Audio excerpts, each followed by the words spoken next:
Hello guys, welcome back to another video. അപ്പോൾ ഇന്നത്തെ നമ്മുടെ വീഡിയോ പറഞ്ഞാൽ ഞാൻ ചാനലിൽ വീഡിയോ ഇട്ടായിരുന്നല്ലോ ഡിവിഷൻ റാങ്ക് പുഷിൻ്റെ 4 ദിവസം കൊണ്ടാണ് ഞാൻ അടിച്ചത്. ലോസ് വന്നിട്ടില്ലായിരുന്നു, ഡ്രോ കുറച്ചെണ്ണം വന്നായിരുന്നു. പക്ഷേ ഡിവിഷൻ അടിച്ചതിന് ശേഷം കുറേ പൊട്ടി പണ്ടാറടക്കി. അതിന് ശേഷം പിന്നെ കളി നിർത്തി. എന്തൊക്കെയോ തോന്നിയ ദിവസം കളിച്ചിട്ട് സ്കോഡ് മാറ്റുക, മറ്റേ ഇത് ക്രോസ് പാം ട്രൈ ചെയ്യുക, ഇതൊക്കെ ഗോളൊക്കെ എഴുതുന്നുണ്ട്. പക്ഷേ പൊട്ടിപ്പോവുക മാച്ചൊക്കെ. എന്താ ചെയ്യുക? നമുക്ക് ഇന്നത്തെ മെയിനൊരു കടൽ എന്ന് പറഞ്ഞാൽ എങ്ങനെയാണ് ഈസി ആയിട്ട് ഡിവിഷൻ അടിക്കുക എന്ന് പറഞ്ഞാൽ, ഇത് വീഡിയോ കണ്ട് കഴിഞ്ഞ് അപ്പം തന്നെ പോയി കളിച്ച് അടിക്കുമെന്നല്ല പറയുന്നത്. ഞാൻ ഉപയോഗിക്കുന്നത് സിമ്പിളായിട്ട് ബേസിക് ആയിട്ടുള്ള ടിപ്പ് മാത്രമാണ് പറയുന്നത്. അത് ഫോളോ ചെയ്തിട്ട് നിങ്ങൾ ട്രൈ ചെയ്തുകൊണ്ട് നിൽക്കുക. ആ ട്രൈ ചെയ്ത് ലാസ്റ്റ് ഒരു ധാരണ നിങ്ങൾക്ക് തന്നെ കിട്ടും, എങ്ങനെ കളിപ്പിക്കണം, എങ്ങനെയാണ് മൂവ്മെൻറ്റ് വരുന്നതൊക്കെ. അങ്ങനെ നിങ്ങൾ ഓരോ ഫേസും ഈസി ആയിട്ട് അടിക്കാൻ വേണ്ടി. അപ്പോൾ ഡിവിഷൻ 1 അടിക്കാൻ വലിയ പണിയൊന്നുമില്ല ഇപ്പോഴത്തെ റേറ്റിംഗ് സിസ്റ്റത്തിൽ. കാരണം ഈ ഒരു സിസ്റ്റത്തിൽ 1400 നമുക്ക് സ്റ്റാർട്ട് ചെയ്യുന്നത്. ഡിവിഷൻ 1 ആണ് നിങ്ങളുടെ മുന്നത്തെ ഫേസ് എങ്കിൽ, ഇനി ഒട്ടും അടിക്കാത്ത ആളെങ്കിൽ പറയാം 1200 1300 ആ രീതിക്ക് സ്റ്റാർട്ട് ചെയ്യുക. പക്ഷേ എന്താ സംഭവിച്ചാൽ ഇപ്പോൾ നമുക്ക് കിട്ടുന്ന ഓപ്പോണൻസ് നമ്മുടെ സെയിം റേഞ്ചിലായിരിക്കും. അപ്പോൾ നമ്മൾ ഒരു മാച്ച് ജയിച്ചാൽ നല്ല രീതിക്ക് പോയിൻറ്റ്സ് ഇൻക്രീസ് കിട്ടും. 35 പോയിൻറ്റ്സൊക്കെ ഇനീഷ്യൽ ഒരു ഫേസിൽ കിട്ടാറുണ്ട്. 1650 വരെയൊക്കെ 30 റേറ്റിംഗ് ഒക്കെ കിട്ടാറുണ്ട്. അതിനുശേഷമാണ് കുറഞ്ഞ് വരിക. പക്ഷേ സ്റ്റിൽ മുന്നത്തെ സിസ്റ്റം മാറിയിട്ട് നല്ല രീതിക്ക് പോയിൻറ്റ്സ് കിട്ടുന്ന ഒരു സിസ്റ്റത്തിലാണ് ഇപ്പോൾ നമ്മൾ കളിച്ചുകൊണ്ടിരിക്കുന്നത്. അപ്പോൾ മുന്നത്തെക്കാട്ടിലും വളരെ ഈസിയാണ് ഈ ഒരു ഫേസ് അടിക്കാൻ വേണ്ടിയിട്ട്. തീരെ ഡിവിഷൻ അടിക്കാത്തവരാണെങ്കിലും ഈ വീഡിയോ നിങ്ങൾ ജസ്റ്റ് ബേസിക് ടിപ്സായിട്ട് മാത്രം കാണട്ടത്. ഞാൻ പറയുമ്പോൾ തന്നെ കേട്ട് ഇംപ്ലിമെൻ്റ് ചെയ്ത് ചിലപ്പോൾ നിങ്ങൾക്ക് വർക്കാവണമെന്നില്ല. എൻ്റെ സ്കോഡിൻ്റെ കാര്യം കൂടെ ഡിസ്കസ് ചെയ്യുന്നുണ്ട്. അപ്പോൾ അത് കേട്ട് അതുപോലെ സ്കോഡ് ഉണ്ടാക്കി കളിച്ചാൽ ചിലപ്പോൾ നിങ്ങൾക്ക് റിസൾട്ട് ഉണ്ടായിക്കൊള്ളണം എന്നില്ല. എനിക്കുണ്ടായി, കാരണം എൻ്റെ സ്റ്റൈൽ ഇതാണ്, അതുകൊണ്ടാണ്. അപ്പോൾ എൻ്റെ ഒരു മെയിൻ സംബന്ധിച്ചാൽ ലോങ് ബോൾ കൗണ്ടറാണ് ഞാൻ കളിച്ചത്. കാരണം ഡിഫെൻസീവ് ആയിട്ടും ഒഫൻസീവ് ആയിട്ടും ബാലൻസ്ഡ് ആണിത്. ഡിഫെൻസീവ് ഷേപ്പ് നല്ല രീതിക്ക് മെയിൻറ്റെയിൻ ചെയ്യാൻ പറ്റുന്ന ഒരു ടാക്ടിക്സാണ് ലോങ് ബോൾ കൗണ്ടർ. അധികം പേര് യൂസ് ചെയ്യുന്നൊരു ടാക്ടിക്സുമാണ് ലോങ് ബോൾ കൗണ്ടർ എന്ന് പറഞ്ഞത്. ഞാൻ റൈക്കാർഡിനെ യൂസ് ചെയ്യുന്നത്, പഴയ റൈക്കാർഡാണ്. അപ്പോൾ ലോങ് ബോൾ കൗണ്ടർ പ്ലേയിങ് സ്റ്റൈലാണ്, അതാണ് മെയിനായിട്ട് നോക്കേണ്ടത്. ഇപ്പോൾ ഈ ഓരോ മാനേജറിനും ഓരോ ലോങ് ബോൾ കൗണ്ടർ ചെയ്യലൊന്നുമല്ല.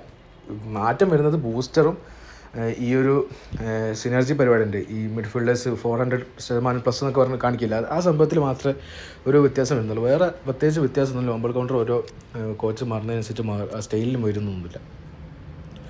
അപ്പോൾ എൻ്റെ സ്കോഡിൻ്റെ കാര്യം ജസ്റ്റ് പറയാം. ഞാൻ ഇതാണ് ഈ ഒരു കൊല്ലം ഉപയോഗിച്ച സ്കോഡ് മൊത്തം ഇതാണ്. ഈ ഫോർമേഷനിലാണ് മൊത്തം കളിച്ചത്. പ്ലേയേഴ്സ് പലരും മാറിയിട്ടുണ്ട്, പക്ഷേ പ്ലേയിങ് സ്റ്റൈൽസൊക്കെ കോൺസ്റ്റൻ്റ് ആയിരുന്നു. അപ്പോൾ നിങ്ങളും ഇതൊന്ന് ചെയ്ത് നോക്ക്. ചിലപ്പോൾ ഈ ഒരു ഫോർമേഷൻ അല്ലെങ്കിൽ ഒരു ടാക്ടിക്സ് വർക്കാവാം, നിങ്ങൾ ഫോർമേഷൻ മാറ്റാൻ ഉദ്ദേശിക്കുന്ന ആൾക്കാരാണെങ്കിൽ. പക്ഷേ പ്ലേയേഴ്സിൻ്റെ പ്ലേയിങ് സ്റ്റൈലും കോമ്പിനേഷനും ഞാൻ പറയുമ്പോൾ ട്രൈ ചെയ്ത് നോക്കുന്നത് ഏറ്റവും ബെറ്റർ കേട്ടോ. അപ്പോൾ നിങ്ങൾക്ക് നോക്കിയാൽ കാണാൻ പറ്റും, ഞാൻ പണ്ട് യൂസ് ചെയ്ത ടോണി ആഡംസും പിന്നെ നമ്മുടെ ബാസ്റ്റോണിയൊക്കെ ആയിരുന്നു, ഡെസ്ട്രോയറും ഇത് ബിൽഡപ്പ് ഒക്കെ ആയിട്ട് യൂസ് ചെയ്തത്. പക്ഷേ ഇപ്പോൾ നോക്കുമ്പോൾ ബെറ്റർ കാർഡ്സ് ഉണ്ട്, വാൻഡൈക്കും കോമഡിയൊക്കെ ഉണ്ട്. അതുകൊണ്ട് എന്താ പ്രീമിയം കാർഡ്സ് ആണല്ലോ. പ്രീമിയം കാർഡ്സിന് പേ ടു വിൻ എന്ന് പറയാനുള്ള കാരണം തന്നെ എന്താ, നമ്മൾ കുറച്ച് എഫേർട്ട് ഇട്ടാൽ മതി. നമുക്ക് ഏവറേജ് സ്കില്ലുള്ളെങ്കിലും ഈ ഒരു പ്ലേയേഴ്സിൻ്റെ ഒരു എബിലിറ്റിയും കാരണങ്ങളൊക്കെ കൊണ്ട് നമുക്ക് എന്താ കുറച്ചുകൂടെ ബെറ്റർ റിസൾട്ട് ഉണ്ടാക്കാൻ കഴിയും. അപ്പോൾ എനിക്ക് കുറച്ച് എഫേർട്ട് ഇട്ട്, എനിക്ക് പണ്ട് ബാസ്റ്റോണിനെയും ഇവരെ കളിപ്പിക്കും കുറച്ചുകൂടെ അധികം എഫേർട്ട് ഇടേണ്ട ആവശ്യമുണ്ടായിരുന്നു. ഞാൻ വലിച്ച് വെക്കണം, ഇവരെ ഓടിക്കണം, ഇങ്ങനെ കുറച്ച് പരിപാടിയുണ്ട്. ടാക്കിൾ ചെയ്യിപ്പിക്കണം, പിടിച്ച ലൈനിലേക്ക് മാറ്റണം, അങ്ങനെ ഉണ്ട് കുറേ കാര്യങ്ങൾ ഇവർ ഓട്ടോമാറ്റിക്കായിട്ട് ചെയ്യും. ഈ ഒരു പ്രീമിയം കാർഡ്സിൻ്റെ ഗുണം അതാണ്. അങ്ങനത്തെ കാർഡ്സിന് നിങ്ങൾ മാക്സിമം യൂസ് ചെയ്യാൻ നോക്കട്ടോ, അത് ഭയങ്കര എഫക്റ്റാണ് ഗെയിമിൽ. അപ്പം മെയിനായിട്ട് വരികയാണെങ്കിൽ 2 CF ആണ് ഞാൻ യൂസ് ചെയ്യുന്നത്, 2 CF ഫോർമേഷനാണ്. അപ്പം ഒരു CF ഭയങ്കര സ്പീഡുള്ള ഒരു CF ആണ്. പാറ്റ എംബാപ്പയൊക്കെ ഉണ്ടെങ്കിൽ എംബാപ്പനെ ഹൈലൈറ്റ് കാർഡൊക്കെ ഉപയോഗിക്കാം, ആ രീതിക്കുള്ളൊരു CF ആണ്. പിന്നെ മറ്റേത് സ്ട്രോങ് ആയിട്ടുള്ള റൊണാൾഡോ, ബാറ്റിസ്റ്റോട്ടൊക്കെയാണ് ഉപയോഗിക്കുന്നത് ഞാൻ ആ സൈഡിൽ. അപ്പോൾ നിങ്ങൾക്ക് വേണം അവിടെ ഫോക്സ് ഇൻ ദ ബോക്സ് ഉപയോഗിക്കാം കേട്ടോ. ഫോക്സ് ഇൻ ദ ബോക്സ് നല്ല എഫക്റ്റീവാണ് അവിടെ. അപ്പോൾ പിന്നെ വരുന്നത് ഈ ഒരു സ്ട്രോങ് CFലേക്ക് ക്രോസ് എടുക്കാൻ വേണ്ടിയിട്ടാണ് ഞാൻ ഫിഗോന് ലെഫ്റ്റിലിട്ടത്. നിങ്ങൾക്കിപ്പം ഫിഗോ എല്ലായിടത്തും ഉണ്ടാവില്ല എനിക്കറിയാം, പക്ഷേ ക്രോസ് സ്പെഷ്യലിസ്റ്റ് പ്ലേയിങ് സ്റ്റൈലുള്ള പ്ലേയേഴ്സ് ആണെങ്കിൽ ഓക്കെയാണ്. സെർജീനോ ഉണ്ടാവുമല്ലോ, മിക്കവരുടെ കയ്യിലും ഉണ്ടാവും, കാരണം ഡെയിലി ഗെയിമിൽ റിവാർഡ് ആയിട്ട് കിട്ടിയ ഫ്രീ ആയിട്ട് കിട്ടിയ സാധനമാണ്. അപ്പോൾ പുള്ളിനെ കളിപ്പിച്ചാൽ അടിപൊളിയായി നല്ല എഡ്ജ് ക്രോസിങ് എക്സ്ട്രാ ഒരു സ്കില്ലൊക്കെ ഉണ്ട്. ഒരു 90-94 രീതിക്കുള്ള ലോഫ്റ്റ് പാസ്സൊക്കെ വരുന്ന രീതിക്കുള്ള ട്രെയിനിങ് ഉണ്ട്. അപ്പോൾ അതൊക്കെ കൊടുത്താൽ കുറച്ചുകൂടി ബെറ്റർ ആയിരിക്കും. പുള്ളിക്ക് നല്ല സ്പീഡുണ്ട് അത്യാവശ്യം. പിന്നെ റൈറ്റ് മിഡ് ഞാൻ മെയിനായിട്ട് എൻ്റെ ഫോർമേഷനിൽ കൗണ്ടർ അറ്റാക്ക് വേണ്ടിയിട്ടാണ് ഫോക്കസ് ചെയ്തത്. കാരണം മെസ്സിക്ക് നല്ല സ്പീഡുണ്ട് ഈ ഒരു മെസ്സിക്ക് 95 സ്പീഡ് 97 ആക്സലറേഷൻ രീതിക്കാണ് പ്രോഗ്രഷൻ ചെയ്തത്. അപ്പം ആ രീതിക്ക് നിങ്ങൾ ഒരു യമാൽ, ബെയിൽ, സല ഒക്കെ ഉണ്ടല്ലോ അവരെ യൂസ് ചെയ്യാം. ഇപ്പം ഞാൻ LMF RMF യൂസ് ചെയ്യുന്ന പ്രൊലിഫിക് വിങ്ങേഴ്സിനെ അവർക്ക് അവിടെ LMF RMF ഇട്ടാൽ പ്ലേയിങ് സ്റ്റൈൽ ഇല്ല, അവരാകെ വർക്കാവുന്നത് വിങ്ങിൽ മാത്രമാണ്. നോൺ പ്ലേയിങ് സ്റ്റൈലാണ് LMF RMF കളിക്കുന്നത് ഒരു പ്രൊലിഫിക് വിങ്ങർ ആയതുകൊണ്ട് തന്നെ. അപ്പോൾ ഇവർ ഓടും തിരിച്ചിറങ്ങും. അപ്പോൾ നമ്മുടെ ഈ എൽബിൻ്റെ സൈഡില്ലേ, എൽബിൻ്റെ സൈഡ് ആർബിൻ്റെ സൈഡ് മുതൽ അപ്പുറത്തെ തല വരെ ഓടും ഇവർ ഈ ഒരു രീതി കിട്ടാൽ. പക്ഷെ ഞാൻ ചെയ്തത് വെച്ചാൽ കൗണ്ടർ ടാർഗറ്റ് കൊടുത്തു, രണ്ടുപേർക്കും കൗണ്ടർ ടാർഗറ്റ് കൊടുക്കും. എനിക്ക് ഇവർ ബാക്കോട്ട് വരേണ്ട ആവശ്യമില്ല. അത് സ്റ്റാമിന എക്സ്ട്രാ ഡ്രെയിൻ ചെയ്യിക്കുക മാത്രമേ ഉള്ളൂ. ഇവരവിടെ എത്തുമ്പോഴേക്കും ഏകദേശം അറ്റാക്കിൻ്റെ കാര്യങ്ങൾ നിൽക്കും. അപ്പോൾ കൗണ്ടർ അടിക്കാനും ഏറ്റവും ബെസ്റ്റ് ഇവരെ ഞാൻ കൗണ്ടർ ടാർഗറ്റ് ഇട്ടാലും ഹാഫിൻ്റെ ബാക്കോട്ട് ഇറങ്ങില്ല. അപ്പോൾ പിന്നുള്ളത് LBയും RB ആണ്. ഞാൻ LB യൂസ് ചെയ്യുന്നത് കോസ്റ്റഗോട്ടനെയാണ്. ഒരു വിങ് എന്തായാലും നിങ്ങൾ ഡിഫൻസീവ് ബാക്കിന് യൂസ് ചെയ്യുന്നതാണ് ഏറ്റവും നല്ലത്. ഇപ്പോൾ വാൻ ബിസാക്കിൻ്റെ കാർഡ് ആയിക്കോട്ടെ, ഒരു ജൂൾസ് കുണ്ടൻ്റെ കാർഡൊക്കെ നമുക്ക് ഫ്രീ ആയിട്ട് ഇട്ടിട്ടില്ലേ, അതൊക്കെ യൂസ് ചെയ്താലും നല്ല രീതിക്ക് ആ ഒരു ഡിഫൻസീവ് പരിപാടി കിട്ടും. കോസ്റ്റഗോട്ട് ഇല്ലാത്തവരോടാണ് പറയുന്നത്. കോസ്റ്റഗോട്ടിൻ്റെ പുള്ളി തന്നെ യൂസ് ചെയ്തു, പുള്ളി ഇപ്പോൾ അടിപൊളിയാണ്. പിന്നെ ഞാൻ റൈറ്റിൽ യൂസ് ചെയ്യുന്നൊരു ഈ ഒരു സനാറ്റിൻ്റെ ഒഫൻസീവ് ബാക്കാണ് പുള്ളി, പക്ഷേ ഡിഫൻസീവ് എബിലിറ്റീസാണ് കൂടുതൽ. അതുകൊണ്ട് തന്നെ ഞാൻ ഡിഫൻസീവ് ഇട്ടതാണ്. എനിക്ക് 4 പേര് അവിടെ വേണമെന്നുണ്ട്. കാരണം ഈ 2 പേരെ കൗണ്ടർ ടാർഗറ്റ് ഇട്ടുകൊണ്ട് തന്നെ ഇവർ ബാക്ക്വേർഡ് സപ്പോർട്ടിന് വരുന്നില്ല. നമ്മൾ ഡബിൾ പിയോട്ട് DMF വെച്ചിട്ടാണ് കളിക്കുന്നത്. ഇപ്പം ഒരുപാട് സ്പേസ് വിങ്ങിലോട്ട് പോകും ഈ അറ്റാക്ക് ചെയ്യുമ്പോൾ ഓപ്പോണ്ടിന്. ആ RBയിൽ സെനേറ്റ് ഇല്ലെങ്കിൽ ആൾക്കൂടെ സുഖമായിട്ട് അറ്റാക്ക് ചെയ്ത് കയറി പോകാൻ പറ്റും ഓപ്പോണ്ടിന്. അതുകൊണ്ട് തന്നെ ഞാൻ എന്ത് ചെയ്തു, അവിടെ ഡിഫൻസീവായിട്ട് കൊടുത്തു. ഇനി നോക്കുകയാണെങ്കിൽ CB ഞാൻ പറഞ്ഞ പോലെ ബിൽഡപ്പും ഡെസ്ട്രോയറാണ് നമ്മുടെ ക്ലാസിക് കോമ്പിനേഷനാണ്. അത് നിങ്ങൾ ഉള്ള ബെസ്റ്റ് പ്ലേയേഴ്സ് ആരാ വെച്ചാൽ നോക്കിയിട്ട് സ്പീഡും ഫിസിക്കും ഉള്ളത് നോക്കുക മാക്സിമം. പിന്നെ DMFൻ്റെ ഡബിൾ പിയോട്ടാണ് പറഞ്ഞല്ലോ. ഒന്നെങ്കിൽ നിങ്ങൾക്ക് ആങ്കർമാൻ മസ്റ്റാണ്. എന്തായാലും ഒരു ആങ്കർമാൻ നിങ്ങളുടെ സ്കോഡിലുണ്ടാകുന്നത് അടിപൊളിയായിരിക്കും. പിന്നെ വേണ്ടത് ഒരു ബോക്സ് അല്ലെങ്കിൽ ഡെസ്ട്രോയറാണ്. ഇവരാണ് അഗ്രസീവായിട്ട് പ്രസ് ചെയ്തിട്ട് ബോൾ എടുക്കേണ്ടത്, ഓടി കളിക്കേണ്ടത്. അത്യാവശ്യം സ്പീഡും ഫിസിക്കും ഉള്ള പ്ലേയേഴ്സ് ഉണ്ടോ നോക്കുക, എന്നാൽ അവരെ പിടിച്ചിട്ട് ഇടുക. ബോക്സ് ആണെങ്കിലും ഡെസ്ട്രോയേഴ്സ് ആണെങ്കിലും. അപ്പം ഞാൻ മത്തേഴ്സിനെ യൂസ് ചെയ്യുന്നത്. അപ്പം ആ രീതിക്ക് എന്തെങ്കിലും ഇപ്പോൾ റൈസിൻ്റെ ഒരു കാർഡ് ആയിക്കോട്ടെ ഫ്രീ ആയിട്ട് വിടുന്നത്, പിന്നെ അതുപോലത്തെ കുറച്ച് കാർഡ്സ് ഉണ്ടല്ലോ ബോക്സിൽ, അവരൊക്കെ യൂസ് ചെയ്യാൻ പറ്റുന്നതാണ്. അപ്പോൾ ഇവർ നോക്കിയിടുക.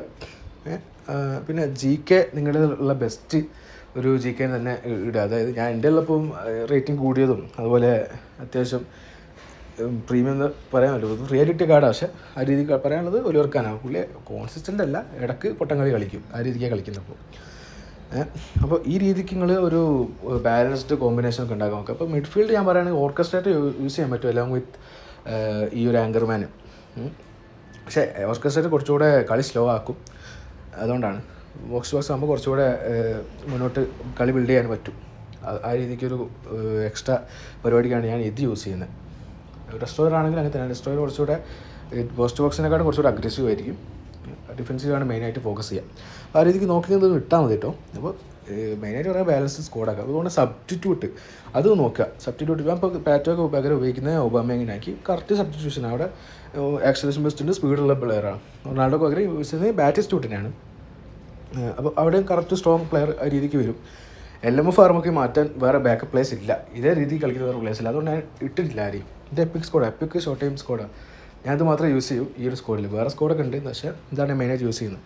DMF ഞാൻ ആങ്കർമാനിൽ ഹെൻഡേഴ്സണും റൈക്കാർഡ് മാറി യൂസ് ചെയ്യുന്നത്. ബോക്സ് എനിക്ക് മത്തായസ് ഉണ്ട്, റോബ്സൺ ഉണ്ട്, അതുപോലെ ലാംബാർഡ് യൂസ് ചെയ്യുന്നത് അറ്റാക്കിങ് ഒരു സിറ്റുവേഷൻ വരുമ്പോഴാണ്. ഇപ്പോൾ കളി ബാക്കിലൊക്കെയാണ് ഞാൻ ലാംബാർഡിനെ യൂസ് ചെയ്യുന്നത്. പുള്ളി കുറച്ചുകൂടെ ഒരു അറ്റാക്കിങ് മോഡിലുള്ള ഒരു ബോക്സാണ്. റോബ്സൺ രണ്ട് ബാലൻസ്ഡ് ആണ്. പുള്ളി ഡിഫൻസും ചെയ്യും അറ്റാക്കും ചെയ്യും. ഫിസിക്കിൻ്റെ ഒരു വ്യത്യാസം മാത്രമേ ഇവിടെ മത്തായസിനെ വെച്ച് കമ്പയർ ചെയ്യുമ്പോഴുള്ളൂ.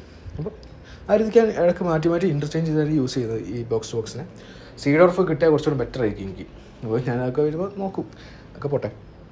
പിന്നെ LBക്ക് ഞാൻ പറഞ്ഞല്ലോ ഒരു ഡിഫൻസീവ് ബാക്ക് എനിക്ക് ആവശ്യമുണ്ട്. LB ആയിക്കോട്ടെ RB ആയിക്കോട്ടെ. അത് വരുമ്പം ഒരേ സ്കോറിൽ ആകെ ഒരു ഡിഫൻസീവ് ബാക്ക് എപ്പിക് ആയിട്ട് എനിക്കുള്ളൂ. പിന്നെ സെനേറ്റിക്ക് പകരം യൂസ് ചെയ്യുന്നപ്പോൾ പ്രീവിയസ് ഫേസിൽ കിട്ടിയ ടിമ്പറാണ്. ടിമ്പർ നൈസാണ്, അടിപൊളി കാർഡാണ് അവർ.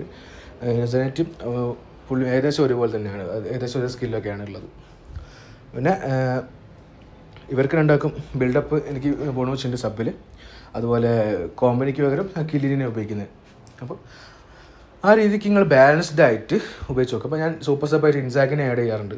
ഇൻസാക്ക് 70 മിനിറ്റിന് ശേഷം ഇറങ്ങാറുണ്ട് അധികം കളി. കാരണം ബാറ്റിക്കും റൊണാൾഡോക്കും സ്റ്റാമിന കുറവാണ്. ആ രീതിക്ക് ഞാൻ എന്ത് ചെയ്യും, അവരെ മാറ്റി കളിപ്പിക്കും ഫോമിനനുസരിച്ച്. അപ്പോൾ ഇതൊക്കെ പറയാനുള്ളത്. മെയിനായിട്ടുള്ള ടിപ്സ് ഇത്രയേ ഉള്ളൂ. ഞാൻ ഷോർട്ടായിട്ട് എല്ലാം കൂടെ പറയാം. ഒന്നാമത് നല്ല രീതിക്ക് നെറ്റ് വേണം, നെറ്റ്വർക്ക് സ്റ്റേബിൾ ആക്കുക. രണ്ടാമത് പ്ലേയിങ് സ്റ്റൈലിൻ്റെ ഒരു കോമ്പിനേഷൻസ് ആണ്, അത് മര്യാദയ്ക്ക് യൂസ് ചെയ്യുക. മൂന്നാമതൊരു നല്ല സ്റ്റേബിൾ സ്ക്വാഡ് ഉണ്ടാക്കിയെടുക്കുക, സബ്സ്റ്റിറ്റ്യൂട്ട്സ് പെർഫെക്റ്റ് ആയിട്ട് കൊടുക്കുക. നാലാമത് എക്സ്ട്രാ ടിപ്പ് പോലെ പറയാനുള്ളത്, നിങ്ങൾക്ക് അറ്റാക്കും പാറ്റേൺ ഉണ്ടാവും. ഞാൻ അധികം ഗോൾസ് സ്കോർ ചെയ്യുന്നത് ഇതാണ്, കൗണ്ടർ അറ്റാക്കിൽ കൂടെയാണ് അടിക്കുന്നത്. അപ്പോൾ അതുപോലെ ഇതൊരു പാറ്റേൺ ഉണ്ടാവും.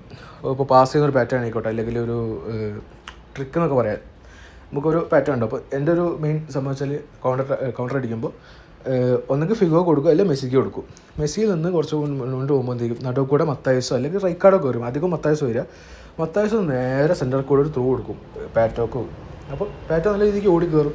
പാറ്റോക്ക് വേണമെങ്കിൽ റൊണാൾഡോക്ക് പാസ് കൊടുക്കുക, അല്ലെങ്കിൽ സ്വന്തമായിട്ട് പിരിച്ച് ആ രീതിക്കാണ് അധികം ഗോൾസിന് വരുന്നത്. അപ്പോൾ ഇങ്ങനത്തെ കുറച്ച് പാറ്റേൺസ് നിങ്ങൾ കളിച്ച് വരുമ്പോൾ നിങ്ങൾക്ക് മനസ്സിലായി തുടങ്ങും. അത് യൂസ് ചെയ്യാം.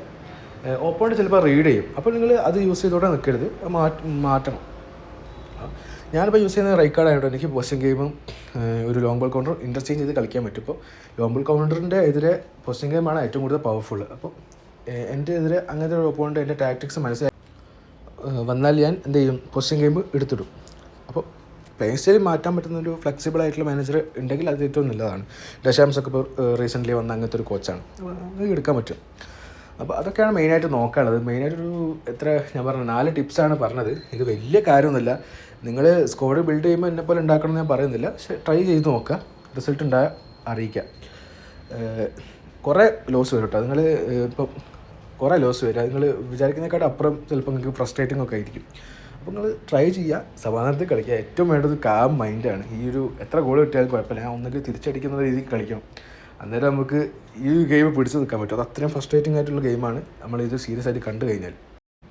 ഡിഫെൻഡിങ്ങിൽ ഒരു ചെറിയ ടിപ്പ് കൊണ്ടുണ്ട്. ഇത് നിങ്ങൾ പ്രഷർ ചെയ്യുമ്പോൾ അല്ലെങ്കിൽ ഡിഫെൻഡ് ചെയ്യാൻ നോക്കുമ്പോൾ മിഡ്ഫീൽഡേഴ്സിനെ വെച്ച് മാക്സിമം ചെയ്യാൻ നോക്കുക. നിങ്ങൾ DMF ആയിക്കോട്ടെ CMF ആയിക്കോട്ടെ, അവർ വെച്ചാണ് മാക്സിമം പ്രഷർ ചെയ്യുമ്പോൾ അല്ലെങ്കിൽ മാച്ചപ്പ് ഒക്കെ ചെയ്യുമ്പോൾ ഡിഫെൻഡ് ചെയ്യാൻ നോക്കേണ്ടത്.